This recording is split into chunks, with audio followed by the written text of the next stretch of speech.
Setelah Presiden Jokowi dan Mega bicara soal capres di Istana Merdeka pekan lalu, sang putri Ketua DPP PDIP Puan Maharani menemui Jokowi di Istana kemarin.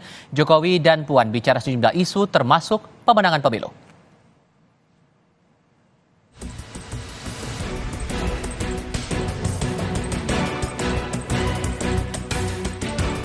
Setelah Ketua Umum PDI Perjuangan Megawati Soekarno Putri, sang putri, Ketua DPP PDIP Puan Maharani juga menemui Presiden Joko Widodo di Istana Merdeka Jumat lalu.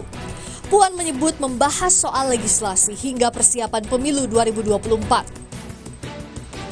Dalam akun Instagramnya @puanmaharani_ri, Puan bilang, sebagai Ketua DPR RI, saya terus mendorong sinergi antar lembaga eksekutif dan legislatif yang tidak hanya terkait pelaksanaan fungsi DPR, tapi juga soal menyelesaikan isu-isu nasional, termasuk persiapan pemilu tahun depan dan membahas rencana beberapa undang-undang yang penting. Juga sebagai Ketua DPP PDI Perjuangan, saya menyampaikan hal-hal strategis terkait pemenangan pemilu 2024, dinamika politik nasional terkini, dan gambaran kerjasama antar parpol. Dan ternyata ini pertemuan serba dua loh, dua pemimpin, dua kader PDI Perjuangan bertemu di tanggal 2 Ramadan.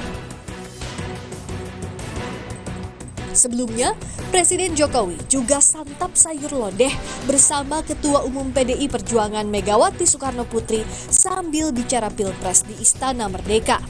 Dalam pertemuan pekan lalu itu, Jokowi mengusulkan sejumlah nama capres kepada Mega. Tim Liputan Kompas TV.